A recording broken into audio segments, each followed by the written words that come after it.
Who should we stick the camera on? Who should we Richard. leave it on? Richard. Hey there, everybody, and welcome to the Android Central Podcast. It is episode number 214 for Friday, December 5th. It's really December already. 2014. Seriously, it's December already. It's 75 degrees where I am. I hate you, Phil. Wearing shorts. We all hate you. Oh, it's so hot outside. Welcome to the show. I'm Phil Dickinson. Hot in Florida. Or am I hot, or is it just hot? I don't know. That's open to interpretation, I think. I guess. I'm leaning towards the weather. No, I don't know. That beard, it kind of does something for me. That's it. Good show, everybody. See ya. How do we top that? So yeah, we talk about Android stuff a little bit. I kind of got, it's not spring fever, I guess, but like end of the year itis. I'm just, I mean, we got a lot of crap going on, but I've got to get into the podcast. Somebody take over. Really? Not everybody at once. We all left. We value your leadership skills. I like how he says that, and he almost sounds like he means it. So, okay, fine. Let's start with Richard, I think. Richard actually did some work this week. You went down to London, didn't you? I did. What for, Richard? What for? Tell us. To play with a Russian phone with two fronts. YotaPhone 2. That's the one. Better than the first. I keep trying to, if you guys don't know what this is, it's like Android on one side, e-ink on the other, which is also, running Android, I guess. But I keep trying to find a reason to just be like, this is ridiculous, it's dumb, it's never, but it looks half decent this time. Yeah, I mean, I never actually got around to playing with the first one, but just even from just immediately looking at the second one, it's so much, the hardware's so much nicer. There's it, not to say that they didn't put enough thought into the first one, but it looks like they're actually kind of serious about the product this time round. They've got a store that they're opening in London as well to try and obviously to try and sell it, but to let people come in and play with. Kind of think like an Apple Store kind of experience where you've just got like little tables and stuff dotted around and the stuff to just come in, play with. It's there till February, so if anybody's around and they want to go and look at one, feel free. But yeah, it's basically pure Android on the front and an e-ink display on the back. Some people have referred to it as the mullet phone. Which end is the business and which end is the party? I would say the party's definitely around the back on the e-ink display. And I mean that's when you look at it from the front, it's just an Android phone. It kind of looks a bit like the old Galaxy Nexus S kind of design. But yeah, everything happens on the back. So they've got a lot of custom software stuff going on the back. So they've got like widgets and panes and things like this. And obviously the big draw to the e-ink is that the display doesn't draw power unless it's refreshing. So they're talking about it using 7 times less power than. Yeah, I think they were saying that you could run the phone for like anywhere between like 8 and 15 days or something. I think just purely off the e-ink display. How does it work? Like, how does it work when you switch it over to e-ink? When you flip it, does it just do it automatically? Is there a switch? Yeah, so imagine this: you swipe up for Google now, and on that same menu, there's a button that will mirror this. If you want to just mirror the display, you slide it across to the left, and then flip it around to the back, and the front of the phone will be mirrored to the back. So you'll be looking at a very grainy, but a perfect representation of the Google Now launcher, which is the stock launcher as well. So, and from there you can just operate like any old Android phone. You can swipe through the screens, you can open apps. Any of the apps that run on the phone will mirror to the back. So you literally can use the entire phone without ever using the LCD display. Now, does it have? I don't know what word. I don't want to make anybody angry about older devices that use e-ink. Is it good?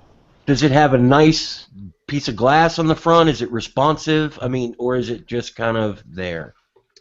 So I don't know whether it was just the show lighting or not, but around the front, it was kind of there was a lot of reflections going on. So, I mean, I don't think the the LCD display on the front, for example, is going to be the best that we've ever seen. But in terms of the e-ink display, it's really, really nice. I mean, I've had a couple like e-readers and stuff over years, and yeah, to look at it, obviously it's going to look like it lags compared to a regular display, but compared to something like a Kindle, man, that thing is fast. The refresh rates are so good on it. They've done a really, really good job with that. That's the name I didn't want to say to make anybody angry, but yeah, so it's not like the Kindle. It actually feels responsive as responsive as e-ink can be. Yeah, it's perfectly usable. I mean, while I wouldn't recommend anybody watches a YouTube video in an e-ink display, but they did show that it can do it. It wasn't quite as bad as you might expect, considering the refresh rates of e-ink. But it was watchable, and you can slide through the screens, and yeah, you do see it pop in and pop out as it refreshes. But it is really, really quick in doing it. So I mean, from that end alone, they've done a really good job with it. So what's the e-ink display doing in standby? Does it have like widgets that sit on it all the time until you decide to refresh it, or like what is it? Is it just sitting there? So you can, because of the technology and the fact that you can just leave something on the display and it won't draw any power. You can tell it what you want on it. So they've got a bunch of different sort of panels that you can customize with weather and clocks, and even app integration with things like Twitter, and so there'll be like cards that can sit there permanently. So if you just want to have like a big clock and a big weather widget on the back of the phone, so that every time you want to look at the weather, you don't have to open the phone and turn it up. You just pull it out your pocket and see what time it is. You can have something like that. But they've also got like I forget what they're calling it, but it's like basically like using it like a picture frame to cover up any personal information. Because obviously you can have things like your email and stuff like that glued to the back of the phone as well, and not necessarily. You obviously don't necessarily want this. It's kind of on the back of your handset while you're holding it up making a phone call. So you can put just like a screensaver over it as well, and tons and tons of like customizable stuff. And like I said, they've got app partners as well to have proper integration with that stuff, rather than just you can mirror the Twitter app. Well, Twitter's actually integrated into what they're doing on the panels on the back. So here's a question, since Andrew's fan club has been all over him today about the Note Edge for some reason. Oh my goodness. I have a fan club now? Is this more or less gimmicky than the curved edge on the Note Edge? Or I'm trying to think of some other weird display type thing. Or, for that matter, I guess we can throw the Moto X into that, although I think we all pretty much agree Moto Display, active display, is pretty damn awesome. I mean, so is this in the same sort of, all right, it's gimmicky, whatever, but it actually works? Is it gimmicky and you might actually want to use it? And gimmicks in and of themselves aren't necessarily bad. No, I mean, there is an element of gimmick about it. I mean, at the end of the day, if you look at it front on, it just looks like any other Android phone. Yeah, it's running KitKat and the Google Now launcher, and there's no kind of, crapware or whatever you want to call it on top. There's no bloat, and it's just Android, but it doesn't stand out. Whereas obviously, you flip it round on the back, so there is an element to like, well, this is interesting. It's new, and my biggest thing with it is not what you do with it or how you could use it, because there are tons of useful things you could do with it. So like boarding cards, and I mean we're all at the airport, you're busy. Just one of those little things, you can pin your boarding card to the back of the phone. You've got it there right when you need it, all the way through the airport. It doesn't disappear. It's just there all the time. Reading, I would actually prefer if it was a little bit bigger, to do kind of reading and stuff on. But it's the price that's the issue. Mm-hmm. What is it? 700 pounds? It's £555 or 700 euros. Right.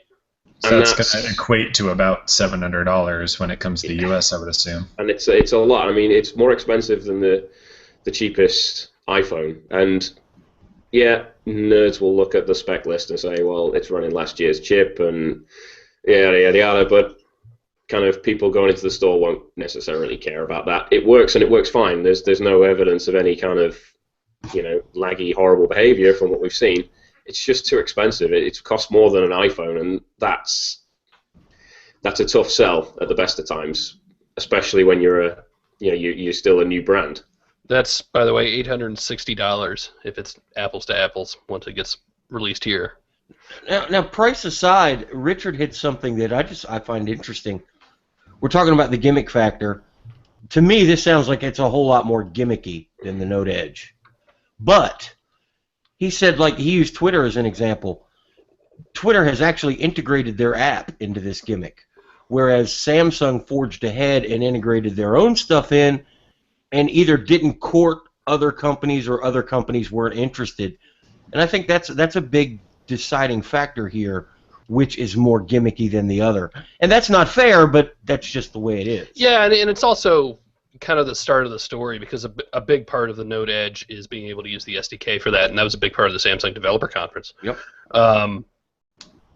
But again, and I was thinking about that today, I've heard that from Samsung before. We heard it, back when the Continuum was out. Now, vastly different ecosystem today than it was 3-4 years heard ago. about it with their own. You really can't compare the two, but still. But you can compare the S Pen to the Edge display. The S Pen, I don't understand why every application developer isn't rushing to include S Pen features like the built-in Samsung ones. In my app, you can highlight an area and it will automatically save it as a clip. And multi-window. Multi-window, and just application development for the Android and Tizen watches as well. I mean, you go look in the Samsung App Store for apps to run on your Gear watch, and the store is just barren. It's completely barren. I don't understand why. From what I've seen, Samsung makes it as easy as it can be, and they're there with plenty of support. So I don't understand why we haven't seen it explode yet. Well, and I mean, it's obviously because people don't understand larger phones. We should hire somebody. It also feels like it's not a good direct comparison to talk about the YotaPhone and the Note Edge. I mean, the form factor, part of my issue, you could say a majority of the issue with the Note Edge is the form factor and the fact that having vertical scrolling information on a little sliver of your phone is not worth the extra width and awkwardness of holding a phone, whereas the YotaPhone, it has its own usability issues with flipping it over and things like that, but the fact that the e-ink display is on back, correct me if I'm wrong, Richard, but it seems like it doesn't affect the experience on the other side of the phone. No, because I mean, at the end of the day, you're only using. I mean, if the e-ink display is on, the e-ink display is on. But if when you're using that, you're not using the one around the front, so it's off. And all it is just like holding a phone. It's the way it's designed, it curves the other way. So obviously, when you're holding it and you're using the regular display, the back is kind of curved and it fits in the hand. So it's a little bit different. It feels different, but ultimately it's just like using a black and white phone. And it's all kind of moot anyway, right? I mean, yeah, unfortunately. Outside of our little circle here, ain't nobody gonna be buying it. Jeez, not in any real circle. Yeah. And that's a shame. I agree. Both this and we've been talking about the Note Edge. Yeah, they're probably not something that a lot of people want, but I love to see companies try stuff like this because the next version will be better. And it'll continue to get better until it is something that everybody's going to want. And if nobody buys them, that doesn't give them any incentive to keep trying. Look at the Continuum. I thought that was a great idea. I loved that idea. And it died. Poor Jerry. I'm sure we could round up Continuum for you if you want. Can you even buy one? Let me see if I can find one. You have to run it on Verizon. If you can find a GSM Continuum, I will buy it. I don't think it exists. I don't think that ever happened. What was it? Samsung Continuum. Come on, Amazon. Come on. Ooh! $27 used. I should get one. Yes, you should. Should I do it right now? Yes, and then you can have some woodworker friend build a little display plaque for it. Put it on a slowly rotating pedestal for behind you. Right. No, you can't just buy those. You have to special build them. I'm gonna buy it and send it to Andrew. Oh, just what I need. You can do a comparison. I will. Note Edge versus Continuum. Which one Oh should you man, buy? That would actually be pretty hilarious. I don't even remember how small that display was. It's Those were the small. those were the the thing was days. that it was just painted over on the bottom. Yeah. I love this. I'm looking at this picture here on Amazon. The best part is it's the lock screen. I don't even remember what version of Android it was, but there's the date and there's the date and the clock on the lock screen, and then there's the date and the clock on the secondary display right below it, and there's the date, or there's the not the date but the clock up in the nav bar. It's just Actually, it was probably Froyo because it came out at the same time as the original Galaxy S, right? Because it's the same. Oh, oof. June 21st, 2013 is the date on it. Yeah, I mean, I'm all about gimmicky stuff. I think it's fun. I still love seeing manufacturers try different things because, I mean, in this job, after a while, it all kind of looks the same. So when somebody does something different, you get a little excited about it, even if it's silly. Well, and the cool thing about the Note Edge was they're actually launching this on all 4 carriers in the U.S. They're like making a big deal out of it. It's available everywhere. It's not one of these things like the Galaxy Round, where it was like, okay, one carrier in Korea is going to carry this, and then we're all just going to forget about it. The Note Edge is a big deal. And I went back and I read your review again today because people are still complaining that you don't get it. I don't disagree with anything you said. I think there are going to be a lot of people that still really like that phone. And I was standing next to somebody at the Samsung DevCon party. I thought the video controls on it were awesome. You know, and being able to take pictures and not have your thumb covering up what it is you're trying to shoot. That's great. But I completely agree with the physical aspects of it and having that edge just on one side. And I'm not saying I want it on 2, but there are things about it that won't work for a lot of people. And and the biggest thing was it wasn't really solving any problems that the Note 4 had. It's just an extra thing on the side of the Note 4, and I really love the Note 4. That's the craziest thing about it, and I tried to make that as clear as possible too. Well, one day you'll understand it. It'll be okay. One day I'll just get it. I don't understand it either, Andrew. Don't worry about it. I want a 360-degree display on both edges, and the back is e-ink. That's what I want. Jerry wants it to look like one of those tickers just going round. A sphere, a Nexus Q that is a round display, but on the bottom where it's flat is e-ink. What's really cool, and if you ever get a chance to see it, I highly recommend it. I mean, this goes back to LG and the G Flex when I went to their meetings with them with that. They had one all ripped apart, and the display. And I'm trying to remember if it was running. I think it was. I have to watch just the video. the ribbon cable sticking off the end. Yeah, and so I mean, you can sit there and you can bend the display. It was cool as hell. I love this idea, and I'd love to see them trying things. Oh, and especially when you look at how tight the curve is on the Note Edge. I mean, it's there and just goes right over the edge, and it's all one piece. It's a technological advancement, if anything. That's very cool. Speaking of the speaking of the G Flex, by the way, I saw some headlines this week saying that the G Flex 2 is coming at CES. I have heard nothing official. I saw you can buy an original G Flex for like $240 on eBay today. If you I want guess one. I better grab one, actually. That wasn't a bad phone. I was the one that got stuck, air quotes, reviewing it. I used it for a while. I ended up liking it. They still sell them in T-Mobile stores. The display was just not good. That was but and neither was the price. It was not horrible. It just. But when you have, I mean, you had the G2 available at the same time with a really good display. Yeah. Go ahead and crush my dreams, both of you. I think it was like £649 here for the G Flex, and that's ridiculous. But it flexed. Well, I mean, in the flexi part wasn't even the big thing. The big thing was really the tech of the flexible display, and the self-healing back was the other one they talked a lot about. Now, of course, the one purposeful scratch I put on it didn't come out, but that was kind of the big thing. I don't know. Is that why you wouldn't let me drive my 7,000-pound Jeep over the review unit? Yes. If you buy one, can I drive my Jeep over it? We'll see. All right. No, I don't know. I mean, do we need another one? Maybe. No, but if LG does do another one and puts it on carriers in the U.S., it can't be on AT&T. You just can't do these weird phones on one carrier only. That's the other thing Right. Number 4 has going for it, right?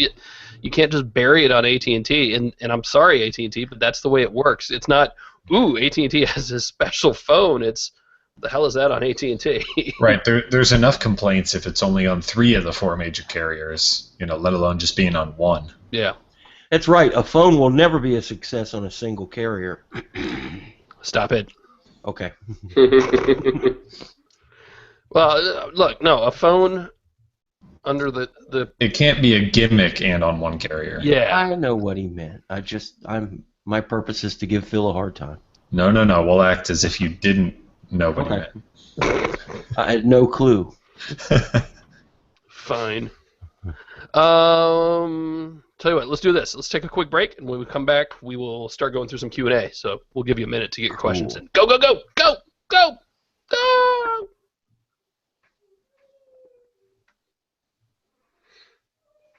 I need a question to ask. Do I hear the baby? Or is that a Uh, cat? Did I hear a cat? I don't know. It could be anything.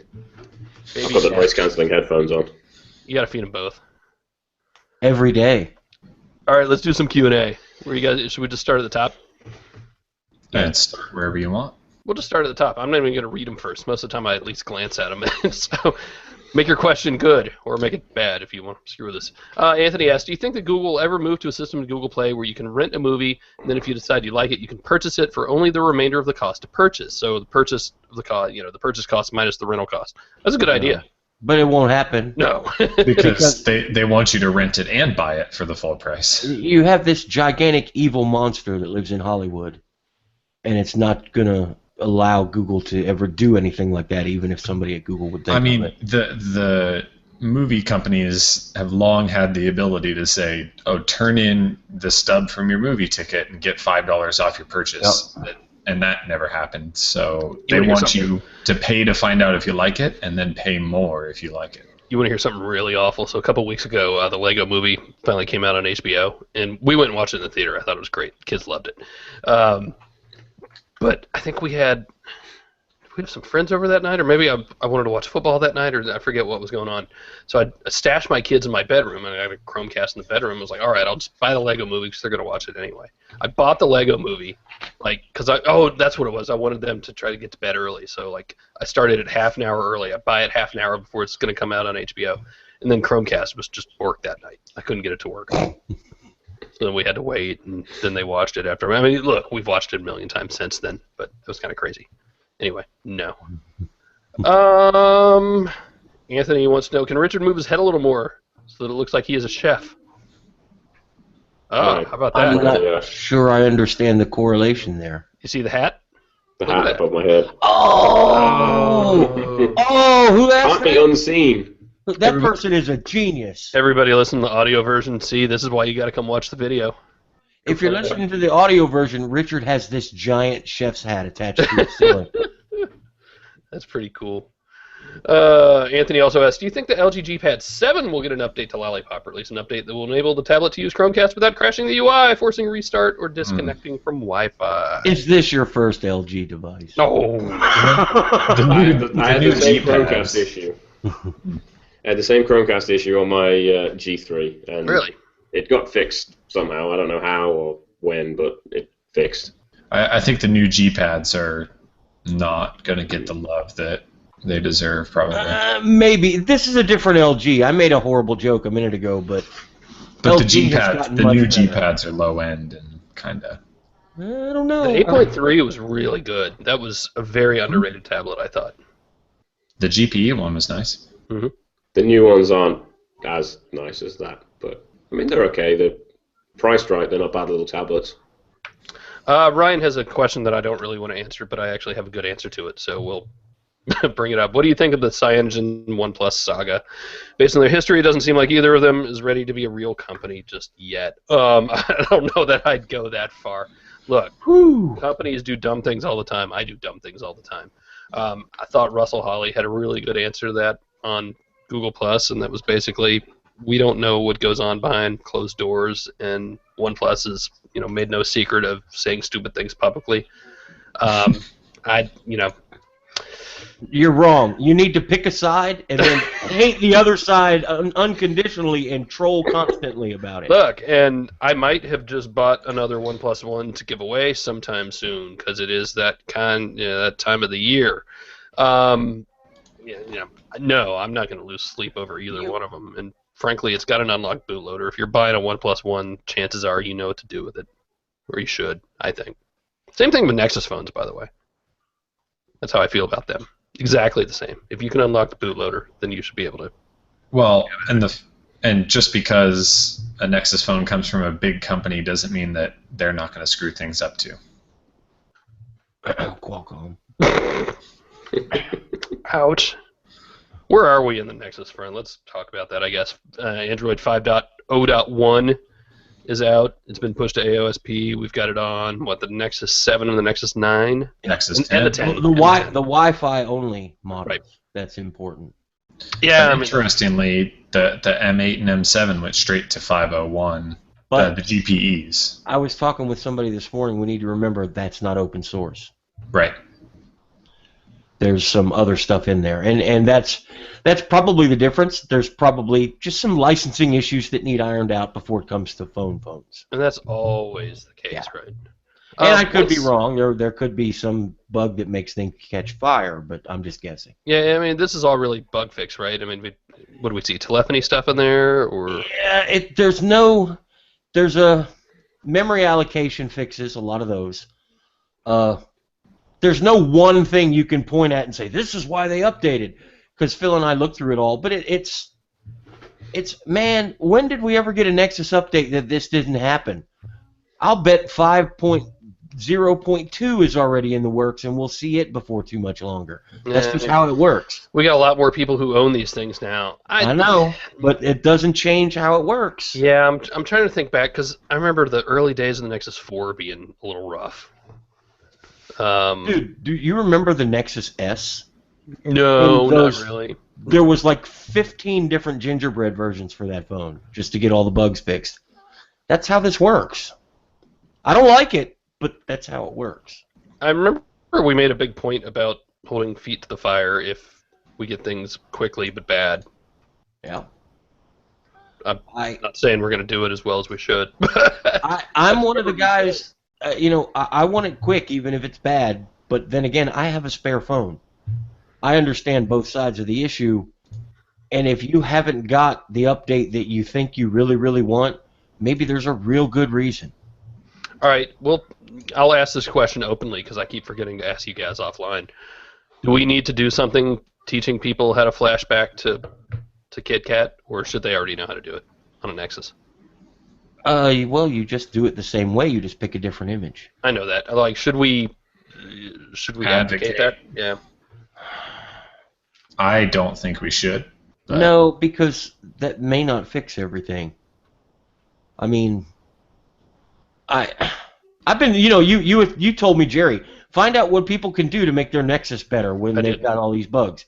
So I've been looking at that for a while, and dude, it's like a crapshoot. I swear, what works for one guy doesn't work for another. What you think should never work actually makes a difference. There are some bugs, and I'm going to go on record and say there's some serious bugs, especially for some older devices, and let's hope that 5.0.1 has fixed some of them. And that's what I'm looking at now. These people that had serious issues, did you upgrade? Did it help anything? I don't want to tell you to go back to KitKat, but if it's your Nexus 5 and it doesn't work, if you can't send text messages, I understand why you need to go back to KitKat. Fair enough. Oh, you want to see my new toy? Always. This is what I worked on today when I wasn't working on fun stuff. So I finally got the official Moto 360 steel bracelet. I thought you were going to show us the hammer. I swear, that's what I thought you were going to I'll get the hammer for your new toy. $6 hammer. By Grapthars? No. If anyone gets that joke, I'm sorry. How far away is that hammer? I want to call Phil Thor every time I see him with that little hammer.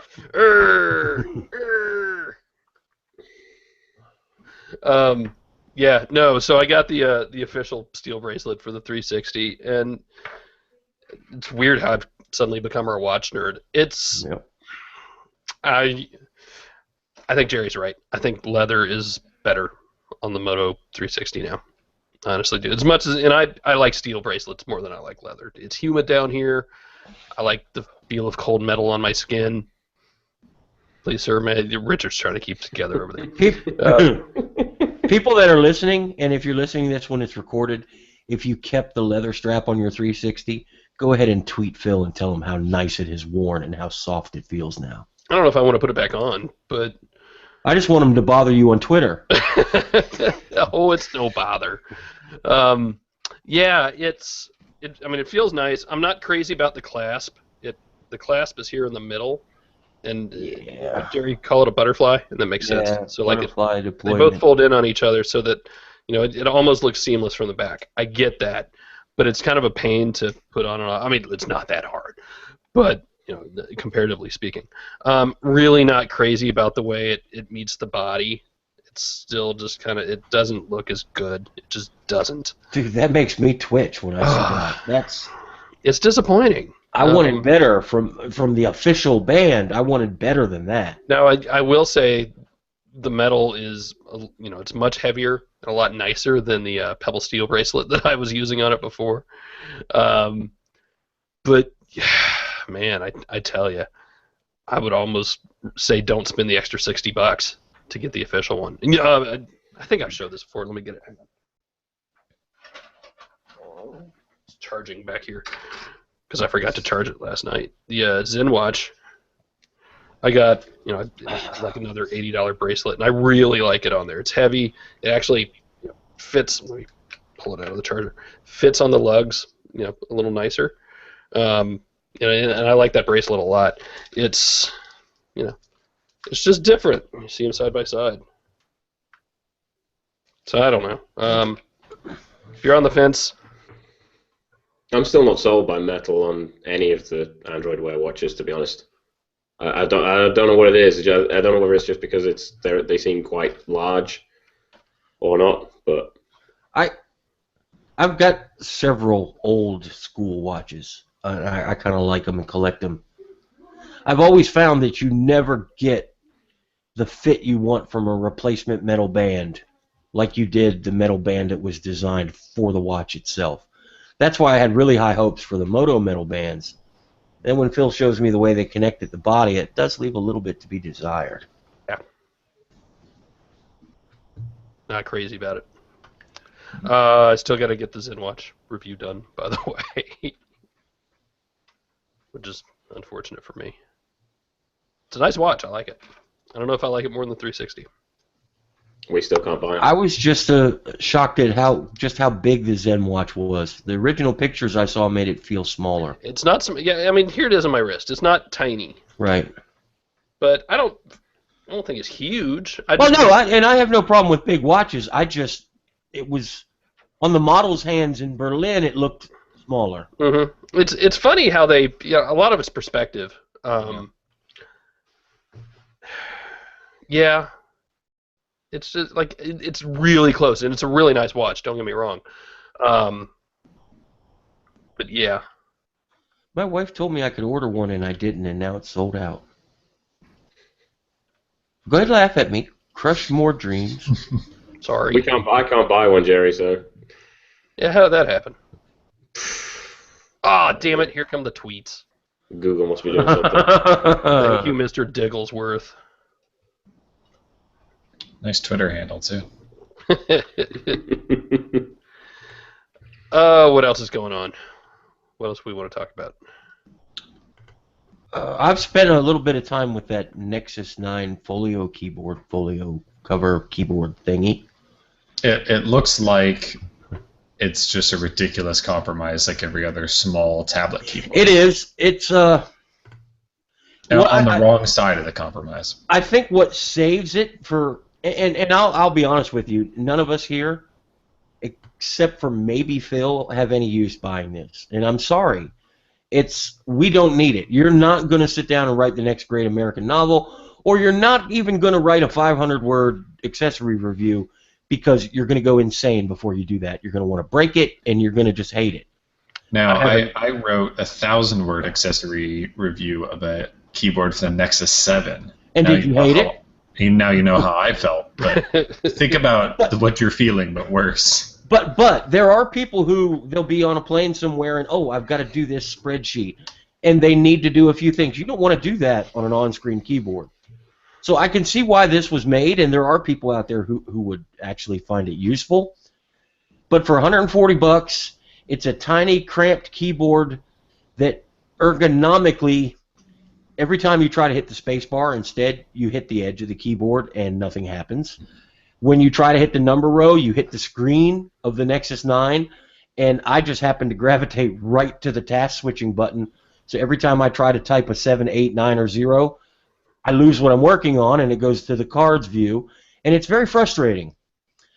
It was already frustrating enough on 10-inch tablets Right. that had third-party keyboards, and this is 9. Some of it is very much just the size of the thing. We've got a Logitech, one of those Logitech, the same sort of thing from Logitech on an iPad 2 at home that my wife uses, and actually she didn't even use the keyboard that much. But because the tablet's just that much bigger, it really makes a difference. So some of that's not going to change. And the Logitech one for the Galaxy Tab S 10.5 was pretty well spaced out as well, because you just have more physical room to work. Yes, I looked at that one. I think it's been a while. I think so. But and that's the key. It's a little bit less cramped, and that's all you need. Is just a little bit more room. And unless you make the case bigger than the tablet, you're not going to be able to do it. Right, because I have a 11-inch Chromebook that has a nice keyboard with room to spare, but when you go down to 9 inches, it's too little. So I hate to pan the thing because it works as intended. It's very easy to use, and for people that actually have a need for it, it's probably a good product. For the rest of us, it's expensive and it's a little frustrating to use if you don't really have to. So, I don't know what to tell you. I wouldn't buy it, but if you need it, you need it. I want the Magic cover. That's what I'm waiting. I just need something to cover it. Right, and to have this to primarily use as a cover is super, super overkill. And Phil can tell you it's built really well. Mm-hmm. HTC and whoever else was involved, they did a great job. It attaches easy. I love the fact that as long as everything's turned on, you just touch it and it works. You didn't have to enter any codes or do anything special. So there's no real reason to pan it other than it's a little small because by design it has to be. Sure. Let's take one more break. We come back, do some more Q&A, maybe close it out. What do you say? What do you say? I say it's a good idea. Absolutely. I was trying to think of something witty and couldn't. I still can't get over Richard's New York Cosmos hoodie that he has for some reason. It's awesome. Well, when you're a chef, you have that sort of thing. He likes obscure New York lower-level soccer franchises. We're supposed to. No idea. We're supposed to. Shh. These guys. Oh, you guys are killing me. Well, now you can say something. Something. No. All right, let's do some more Q&A. What do you say? Okay. Ryan wants to know, can you disable the OK Google? Everybody's phones just light up. I have headphones on. Ha ha ha. Not you guys. I'm worried about the listeners. Can you disable OK Google? Did it again. Hot word detection on Android Wear, or can you train Android Wear to only recognize your voice like Moto Voice? That's a good question. I haven't noticed that if I just say OK Google, it fires up. Oh, it just went right there. I mean, the watch has to be lifted up and activated as well. And even that's kind of a crapshoot. So yeah, I still kind of feel like I need to get it closer to my mouth to, intently speak at my wrist rather than it just being there. Good question from Steve. When a major upgrade comes out like Android 5.0, do you recommend a factory reset to clean the system out? Yes. Yes. Say it, Jerry. Yes. Yeah, because it's the way it's done is busted usually. Yeah, you shouldn't have to. I mean, it's just cleaner. You shouldn't have to. There should be a big, huge script that goes through your system and deletes the things that need deleted out of cache and your data but preserves the things you want. But nobody does that. Nobody, not even the people in Cupertino, nobody does it. That's why you have a lot of people with issues if they don't wipe their device first. Tony on Twitter says, my 360 leather band feels like the soft, tender flesh of a lady llama. And he's right. He put that so eloquently, now I'm going to dream of llamas. I didn't know it was llama leather. Wow. Can we get an alpaca band? I have a question from the Q&A here. Sure. Which one? Man, this Cesar Villanueva. Come on, man. Villanueva. Villanueva Yes. would be correct, Phil. Well, remember where I'm from. Does the Moto X reply always with opening Google? I'll see it disappeared because you hit select. Now I don't know where it went. The top. No, it's not there for Does me. Moto X always reply with opening Google before answering any OK Google or whatever word one chooses? A Moto X rebate, Nexus 6 on the way. I'm thinking getting the Moto X, returning the Nexus 6, but that would be a deal killer for me. It's annoying, and it started doing it again after they updated Google Search. Explain exactly what it is you're talking about. So when you say, "Okay, Moto X, what's the weather like today?" or whatever. Whose phone was that? I heard that. Well, this one's mine. Oh, okay. But whenever you give it a voice command that's going to lead to a Google search, it'll say opening Google because it opens the Google search app and passes along the voice information and it searches. But it actually says out loud opening Google. And that's really annoying. I see. Because it's still working in the background when it's doing that. I thought everybody was upset that it takes an extra step. No, it always takes the extra step. I see people were upset that it actually says that out loud. Because we know that it's opening Google. We can see it's opening Google. I see. And I can't even if we were hands-free, it doesn't matter. I don't care when it opens. I just want it to speak the information back to me. I do not disagree now. And so they updated the Google Search app to make it say opening Google, and then everybody freaked out, and they pushed another update that removed it, and it was actually in the changelog, removed opening Google phrase, and now it's back again. Well, now they have something to do before Christmas. They can remove that. I'm not 100% sure, but I kind of think that something isn't quite right on the drive functionality too. Because I could swear it used to be I get a call in the car and the drive thing was on and I'd answer the call, but I can still hear it like listening to me in the background, waiting for me to say it's really weird. I mean, I honestly don't use the voice actions all that often. I mean, I just pick up the phone and it's easier to just, manipulate it with touch. But for the times that I do it, it's just an unnecessary thing. I mean, I'd be fine with it saying opening Google once, but after that, it's unnecessary. As they transition to a new version of their stuff for a new version of the phone and Lollipop, you're going to see some bugs like this. Sure. I am a Motorola fan, but Phil knows, and everybody here knows, I would hold the pitchfork to their throats just as soon as anybody else if they really screwed something up. But this kind of stuff, you're just going to have it because there's so many changes at once. Hopefully they get it fixed quickly. It's not because they did it too quick? I don't...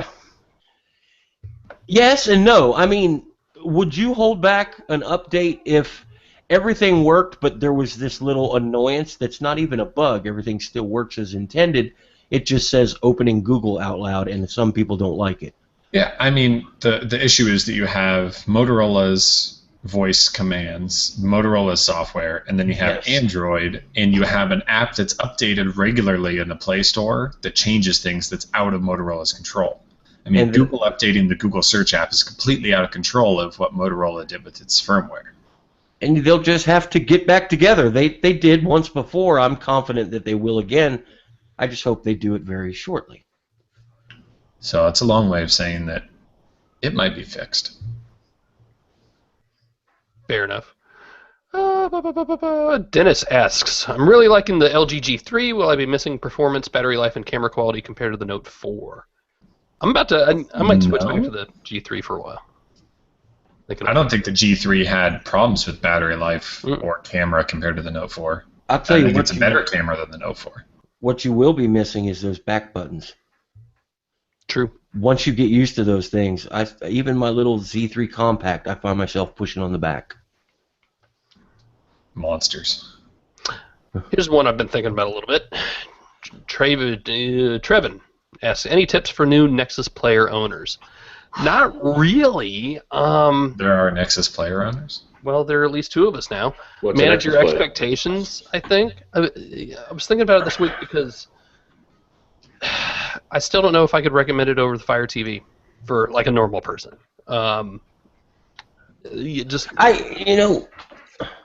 What? I think, where is the stuff that you bought? Is it in Google or is it at Amazon? Well, yeah, there's That's that. the only thing that you need to think about, because they both do the same very basic, very boring things. And it's yeah, I moved out of the way so you can not see it. It does what it does very well. I'm a little disappointed by a lot of the games that are in this still. Try Radiant Defense. You and the kids will love that. Yeah, I think I bought that too. I like playing Asphalt a lot with it. I've been doing that, even though it's still such a money-grubbing app purchase. Oh, it's so bad. I recall a podcast a few weeks ago where you said you were completely done playing that because of that. But maybe while we were watching him play it, he was telling us that he was never going to play it again. It's one of those things I can do without having to think. So my big thing that Phil brought up as a good point is for normal people versus people watching this podcast. I mean, normal people, I think even a lot of Android users, majority of Android users, still don't have their media lock-in tied to Google Play. Yeah. Their media lock-in is still tied to iTunes, or it's still tied to Amazon. And for that reason, maybe, I try to use Google Play as much as possible. I use Google Play Music. We rent movies and things like that. But Netflix still happens for TV shows, and Amazon Prime still happens for some things too. And for a lot of people, the Fire TV can do those things. Mm-hmm. Losing Google Play is probably a smaller deal than losing Amazon for a lot of people. For most people, yeah. If you have the HDMI ports, I would probably say Fire TV and a Chromecast. Yeah, that's a good combo. Fire TV stick and a Chromecast. Now we say this. I know somebody who was a big Google TV fan, and they started with the review. They do have a lot in Google Play Music, movies and TV. They've got a lot of stuff that they've bought, stuff that Google has given them. For that person, the Nexus player is a no-brainer. It's $99. It's way better than anything you've used before. It's different than the Chromecast. I don't want to say it's better. It's very different, and it's $99. There's it's also all your a Chromecast itself. Right. There's all your movies in one place. It's very easy to use. It's very polished, and it's very well done. And it's still very early. Yeah. I don't think this is gonna, die on the vine. First Android TV device. I'd like to see more. I absolutely want to see it. Maybe want to do more. I want to see it expanded into some sort of hub for Android in the living room that Google has been promising us for 5 years. I don't necessarily want to get my email on it, but I got to think about that some more. I think. Well, I want to be able to take my phone and control my light switches and set up my burglar alarm and all these other things that Google has been talking about. Could this be the build-out for that if you've already got a big Android device in your living room? Dustin has an interesting question along those lines. With the Android player out now as a reference device with Nexus Player, as a reference device for Android TV, would you buy a new player device with the Tegra K1? Or would you hang on to this? Kind of depends on what games there are for it, I guess. I haven't run into any graphical issues with this. Playing Asphalt, playing PS14. Indicating that will future support come quicker to Intel devices than Tegra devices. Maybe. No, I'm the opposite. I think that the reason this is Intel is so support comes to them at all. Intel and Google have worked fairly well on Chromebooks, but Android devices, it seemed like Intel was always a little bit behind, and they had to do their own thing just to try to stay caught up. Now with a device like this, Google will work a little closer with Intel, and they'll stay in play rather than jump forward. But I'm with Phil. Asphalt, I don't know what game you're going to play on that little box that's more graphically intense than Asphalt. And it does just fine. I don't see the need for better on the processor right now. There's a lot of other things I'd fix, but probably not And You know, Riptide as well. Memory and storage. Yes, Riptide, and Riptide's the one I play because I don't like that pay-to-play crap that Phil does. And Riptide is fine. You know, every once in a while you'll see a little tear somewhere, but I'll be honest, even on my, Shield tablets, sometimes I see a tear in the background. It just happens.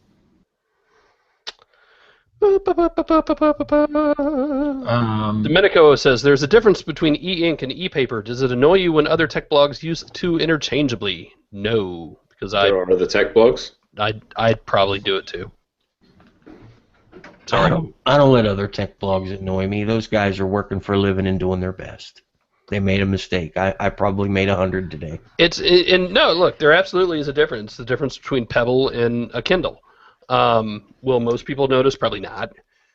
But I get that there's a difference, and I hate using those terms anyway because nobody knows what they mean outside of us, So anyway. Now, if somebody else is trying to interchange terms to confuse you, then that would bother me. But they're not. It's just a mistake. All right, one more. Then I'm gonna call it. Is it true that the 2012 Nexus 7 will no longer receive updates? That's Joe Babcock asked that. Has Google said this? I don't think so. I think they explicitly said it will get updates. As far as I know, it's 18 months. And that's the only word we've heard from Google is they will promise to support devices for 18 months. If it's been 18 months and it never gets an update again, we can't act surprised. But I don't think Google ever said that it will never see them. My 2012 hasn't gotten Lollipop yet, but My 2012 doesn't hold a charge anymore. I wore the battery out. I have two that are dead and disposed of. My eldest daughter is using our 2012 as her tablet now, and she's got God knows what loaded up on it. Emoji sending machine. I've got to send her that video. Yes, you do. But no, when I put the last factory image of Lollipop that they provided, and it seems to run okay. I have to leave it plugged in because the battery's dead. I don't see any reason why it wouldn't continue to get updated for the Lollipop platform. Maybe it won't get Android M, but I wouldn't write it off just yet. Jerry just announced M, everybody. M is marzipan. Confirmed. It is. Who has been right each and every time? I'm telling you, M is marzipan. All right, I'm holding you to it then. You hold I me think to that's it. outside of the scope of many people's dessert knowledge. Including mine. All right, that's it for this week, I think. Because it's Friday and I will go home. Sing it. Sing the Friday song. No. Oh. Please, If you want to, you can email us. We're not going to do any emails this week, but you can email us anyway at podcast@androidcentral.com. Find us all on the Twitters and the Google Pluses and the Instagrams and the Facebooks and all that. Just search Android Central or search our names. I feel like there's something else I wanted to talk about, but I don't remember what now. That's okay. Pick it up next week. What else is going on? As we are every week, brought to you by shopandroid.com. Go there, buy things. We're getting some Note 4 stuff in, aren't we? Yeah, I was supposed to, well, I still will, post a thing on 2 different screen protectors for the Note 4. I know it's kind of a lame thing, but it's a thing that a lot of people use. It's an important thing. It's a very important thing. It's not something that we think about a lot because we don't use many phones for a very, an extended period and want to, keep the screen pristine. We swap phones so often, but geez, $15 to make sure your $700 phone doesn't have a crappy screen after 6 months is a decent investment. If I had to look at that same screen every day for 2 years, you can bet your bottom dollar I'd do something to keep it from getting scratched. No doubt. All right, so with that, we shall return. Thank you all for watching live. Thank everybody for watching later, listening live. Just thank you. Thank you. Thank you. See you next week. Thank you, Phil.